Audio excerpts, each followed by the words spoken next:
এই গ্রামটির নাম বেড়াইদ। অধিকাংশ মানুষের প্রধান পেশা এখানে কৃষি। যেদিকে দুচোখ যায় শুধু বালু দিয়ে ভরাট করা হয়েছে, ঠিক যেন মরুভূমি। আবাসন প্রতিষ্ঠান নিশান হাউজিংয়ের থাবায় এখন নিঃস্ব এখানকার কৃষকরা।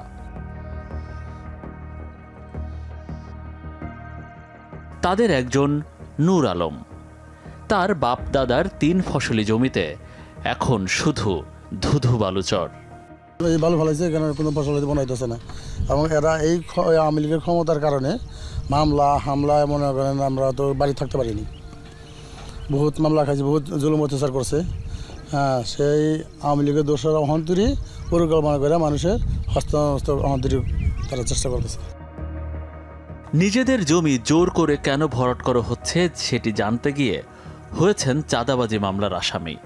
এই জমির ইয়ার মধ্যে মনে করেন আমরা এই করবো আইসি, মনে করেন আমাকে আবার উল্টাই কোম্পানি মনে করেন চাঁদাবাজি মামলা দিছে।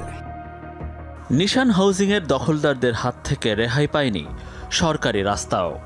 এটা শেষ আছে না, এটা যে এই বাউন্ডারিটা শেষ মাথা অতিরিক্ত যায় ওই যে আম গাছটা আছে না এই বরবর, ওই পর্যন্ত সরকারি রাস্তা গেছে।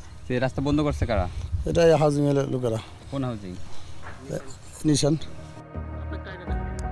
আমাদের কাছে অভিযোগ নিয়ে হাজির হন এই নারীও। আমরা যে ক্ষেত খোলা করে খাইতাম সেটাকে ইন টোটাল বদ্ধ। পরে আমরা বাধা দেওয়ায় মনে করলেন আমাদের ছেলেরা আসে বলে যে চাঁদাবাজি চাইতে আইছে, যে আমার ছেলেরাই যদি আইয়া বলে যে আমাদের জমিতে আমরা বালি ফালাতে দিব না, তারপরেও বলে যে না তোমরা চাঁদা চাইতে আইছো। আমাদের উপস্থিতি জানতে পেরে জড়ো হতে থাকেন নিশান হাউজিংয়ের লোকজন।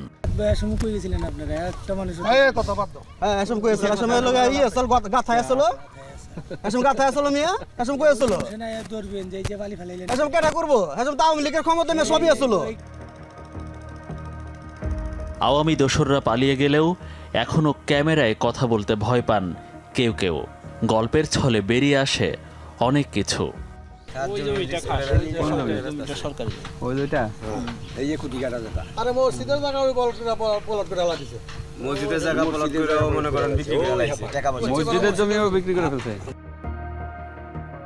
আমার ঠিক পেছনে দেখতে পাচ্ছেন একটি সরকারি খাল। এই খালটিও ঠিক এভাবে বালু ফেলে ধীরে ধীরে ভরাট করে ফেলা হচ্ছে এবং এই কাজটি করছে নিশান হাউজিং নামে একটি আবাসন কোম্পানি। এটা একটা চলাচলের রাস্তার জন্য একটা ভাত দিয়ে দিছে, মানুষ চলাচল করতেছে। নিশান হাউজিংয়ের দালাল নামে পরিচিত এই ব্যক্তি আমাদের উল্টো বোঝাতে থাকলেন। দেখাই যাচ্ছে যে বালি তো লেগের ভিতর চলে গেছে। মানুষ বালু কিভাবে গেল? শুনেন, তাহলে এই মানুষটা এই পানিতে হাইটা গেত, এটা এই রাস্তা করে দিছে, এটা ভালো হয়েছে না? এটা মানুষ হাঁটা চলাচল রাস্তা না হয়তো তাহলে ভালো হয়তো। আরে ভাই, আমার ছবি কেন তুলতেছেন? এটা তো বড় অপরাধ করতেছে। নিশান হাউজিংয়ের অবৈধ কাজের পেছনে শক্তি ছিলেন বনগাঁ ইউনিয়ন আওয়ামী লীগের সভাপতি ও ইউনিয়ন পরিষদ চেয়ারম্যান সাইফুল ইসলাম ও ইউনিয়নের সাধারণ সম্পাদক আরিফ আহমেদ। 5 আগস্টের পর থেকে এই 2 নেতাই পলাতক। অবৈধভাবে মানুষের জমি দখলের বিষয়ে সাক্ষাৎকারের সময় দিতে ফোন করা হয় নিশান হাউজিংয়ের ব্যবস্থাপনা পরিচালক নাসির উদ্দিনকে।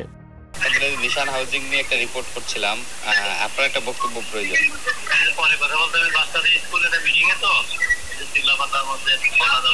আপনার অফিসে আসি, আপনার অফিসে থাকবেন না ওই শ্যামলী? কিন্তু তিনি সময় দেবেন বলে জানালেও আমাদেরকে আর সাক্ষাৎকারের সময় দেননি।